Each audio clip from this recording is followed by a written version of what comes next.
Olá, gente querida, tudo bem com vocês? No vídeo de hoje eu vou falar de maneira pormenorizada a respeito do terceiro templo e vou falar sobre o acordo de paz que vai ser capitaneado pelo anticristo e como este acordo de paz envolve diretamente a construção do terceiro templo lá no Monte Moriá, naquele Monte Santo na cidade de Jerusalém.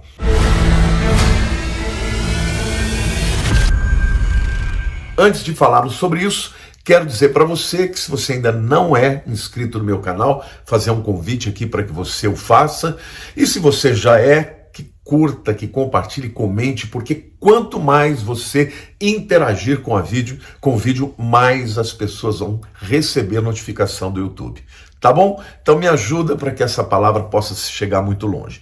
Bom, gente, por que é tão importante nós entendermos esse acordo de paz? Tá? Muita gente fala, mas espera lá, pastor, então se esse acordo de paz vai ser proposto pelo anticristo, ele vai iniciar a grande tribulação, como é que é? A gente tem que orar por isso? Isso tem que acontecer? Bom, é muito importante que nós entendamos, tá, que esse é um acordo específico, que ele tem uma série de características que eu vou explicar para vocês aqui, mas independente disso, é muito importante nós sempre orarmos pela paz. Tá? A Bíblia nos diz isso, e especialmente a paz de Jerusalém. Lá no Salmo 122, versículos 6 a 9, a Bíblia diz assim: orai pela paz de Jerusalém. Sejam prósperos os que te amam. Reine paz dentro dos teus muros e prosperidade nos teus palácios. Por amor dos meus irmãos e amigos eu peço, haja paz em ti. Por amor da casa do Senhor, né, o templo, nosso Deus, buscarei o teu bem. Então, gente, Israel tem enfrentado guerras e perseguições ao longo dos séculos. É um lugar extraordinariamente importante para Deus e por isso Satanás tem tanto ódio daquele lugar e daquele povo. Então, nós como cristãos, nós precisamos orar pela paz de Jerusalém. Mas, pastor, não vai haver uma paz, um acordo de paz que vai ser ruim para Israel? Gente, esse acordo de paz vai ser ruim e ele tem características específicas. Mas isso não significa que enquanto ele não ocorrer, nós não tenhamos que orar pela paz de Jerusalém, tá bom? Devemos orar para que tenha paz na cidade, nos muros, até porque Israel é uma nação democrática, uma nação que tem procurado conviver com os seus vizinhos e, na medida do possível, está sempre querendo a paz. Bom, é muito importante que você entenda que esse acordo de paz que vai ser proposto pelo anticristo, ele vai ser um falso acordo, uma falsa paz que vai ser quebrada. E a gente vê isso lá no livro de Daniel, capítulo 9, versículo 27, que diz assim: ele, aqui é o anticristo, fará firme aliança com muitos, por uma semana, e a palavra aí dá a entender também uma semana de anos, ou 7 anos. Na metade da semana fará cessar o sacrifício e a oferta de manjares. Sobre a asa das abominações virá o assolador, até que a destruição que está determinada se derrame sobre ele. Ou seja, aqui Daniel está recebendo a revelação de que ele vai fazer uma aliança por 7 anos, na metade da aliança ele vai romper, vai começar a perseguir Israel, vai assolar, vai fazer abominações, né? Só que no final de tudo virá uma destruição que será derramada sobre ele, ou seja, ele vai perder, gente. Agora eu quero explicar para vocês as características desse acordo de paz. Não é qualquer acordo de paz. Por isso, quando você vê as movimentações que estão sendo feitas, dos acordos de paz ali no Oriente Médio, você tem que olhar as características. Senão, qualquer que seja a movimentação, já tem gente que vai dizer, é o acordo de paz do anticristo, então o anticristo é fulano, é beltrano. Olha, preste atenção, eu vou dar aqui as características desse acordo de paz de maneira que você vai ficar craque, vai entender perfeitamente quando esse acordo tiver que ser assinado. Bom, primeiro ele é chamado, né, nas escrituras de aliança, e a palavra hebraica para aliança é berit, E eu vou ler para vocês aqui a tradução do próprio dicionário para Berit. Acordo, aliança, compromisso, tratado, associação, ordenança, constituição. Tá? Então, não é somente um acordo de paz, é um tratado, é uma aliança. E o texto, né, diz, ele fará uma firme aliança.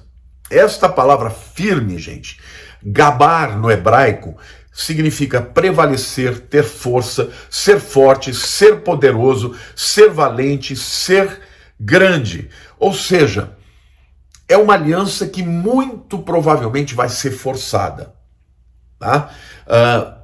As circunstâncias em torno desta aliança vão garantir que aquele proponente, quem fizer aliança, tenha autoridade para forçar que as partes assinem. Então, muito provavelmente esse acordo vai vir dentro de uma situação muito extrema em que o mundo vai exigir que pare com as guerras e que provavelmente essa aliança vai ser forçada e as partes vão ter que assinar.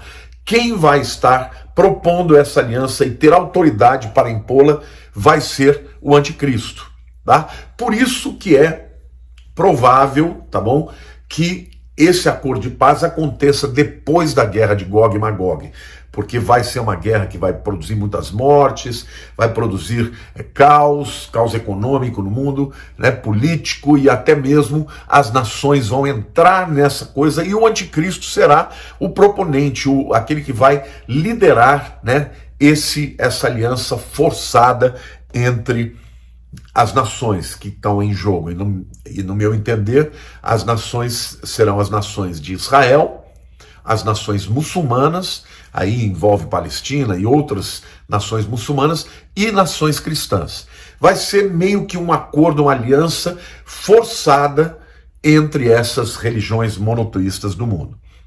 Outra coisa importante de você entender, não vai ser um acordo qualquer, não vai ser uma aliança qualquer, vai ser uma aliança que terá uma duração de 7 anos. Então, quando você estiver ouvindo as movimentações, se não houver a menção de que esse tratado, essa aliança terá 7 anos, não tem chance de ser esse acordo proposto pelo anticristo, tá?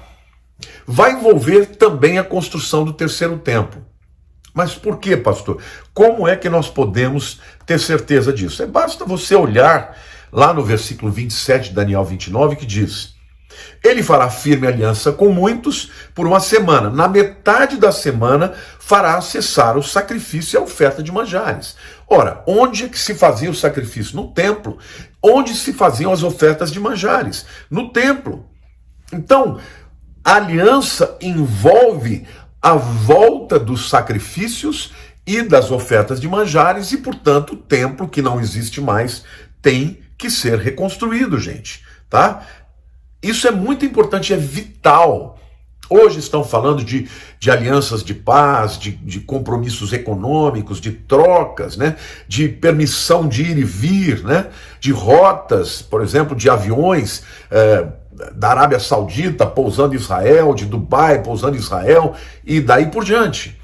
Só que isso é o princípio das negociações. Agora, o acordo de paz vai ter que envolver essa questão que é muito delicada, porque o Monte Moriá, gente, hoje, ele tem 2 construções muçulmanas. De um lado é a mesquita de Al-Aqsa e do outro lado é o Domo da Rocha. Imagine, nos anos 2000, Ariel Sharon entrou lá e começou uma intifada, simplesmente porque ele foi visitar o Monte do Templo. Que dirá você pensar numa construção de um templo? Agora, é muito difícil que isso aconteça, mas isso vai acontecer quando chegar a hora. E vai acontecer através da direção e da condução do anticristo.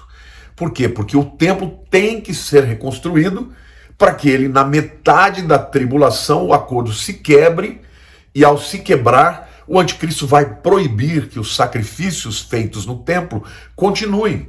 E também vai proibir que as ofertas de manjares sejam feitas, tá bom?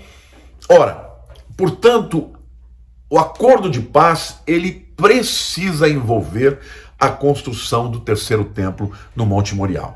Alguns acreditam que teria que ser necessário mudar as localizações, né, das duas construções muçulmanas para que o templo fosse reconstruído. Mas há aqueles que dizem que não, gente, que o templo vai ser reconstruído no meio das duas mesquitas. E há uma referência bíblica que pode fazer uma alusão a isso. Olha que interessante, lá em Apocalipse 11, versículo 1, diz assim: foi-me dado um caniço semelhante a uma vara, e também foi-me dito: dispõe-te e mede o santuário de Deus, o seu altar e os que naquele adoram. Tá? Ele está recebendo uma visão onde ele recebe uma vara de medir, né? Como se fosse uma trena, e aí ele recebe a ordem: dispõe-te, mede o santuário de Deus, o seu altar e os que nele adoram, ou seja, como se fosse para construir esse santuário, né? Aí ele diz assim: mas deixa de parte o átrio exterior do santuário, e não o meças, porque ele foi dado aos gentios. Estes, por 42 meses, calcarão os pés à cidade santa. Então, fica claro aqui que na construção do templo, ele deveria medir, fazer lá o altar, o santuário, mas o átrio exterior, a parte que envolveria muito mais do que simplesmente vai ser reconstruído, não pode ser feito. Por quê? Porque foi dado para os gentios. Então, isso parece realmente indicar um acordo de paz onde haverá a utilização do Monte Moriá compartilhada. Por quem? Por judeus, por muçulmanos e por cristãos também. Agora, para terminar esse vídeo aqui, eu quero dizer que hoje, no momento em que você está vendo esse vídeo, já está sendo construído lá nos Emirados Árabes, em Abu Dhabi, os 3 templos que vão celebrar uma união de paz entre as 3 religiões monoteístas do mundo. Vai haver lá uma mesquita, vai haver lá uma igreja, uma catedral, e vai haver lá uma sinagoga, celebrando o chamado Acordo de Abraão, ou da família abraâmica, porque todos de alguma maneira descendem de Abraão, né? Os judeus, os muçulmanos pelo laço de sangue e os cristãos pelos laços de fé espirituais, e esse acordo é para celebrar a paz. Pode ser já um prenúncio do acordo de paz que vai precipitar a construção do 3º templo. Agora, quando isso acontecer, meus queridos, a Bíblia deixa claro que a assinatura desse acordo de paz é que inicia a grande tribulação. Então, até lá, nós estamos vivendo esse período que antecede, e a Bíblia diz: quem tem ouvidos ouça o que o Espírito diz às igrejas. Preste atenção, porque a Bíblia também diz que Deus não fará nada sem antes revelar aos seus servos, os profetas. Deus está falando, pessoas estão interpretando e revelando para que você entenda e para que você esteja se preparando para a vinda do Senhor. Quero te pedir, meu querido, que você, se gostou do vídeo, que você o compartilhe para que mais pessoas entendam a respeito desse acordo e compreendam que não é um acordo qualquer de paz. É um acordo muito específico, com características específicas como essas que eu ditei aqui. Mas, a parte disso, precisamos orar pela paz no mundo e também pela paz de Jerusalém. Um beijo grande no seu coração. Fiquem com Deus em nome de Jesus.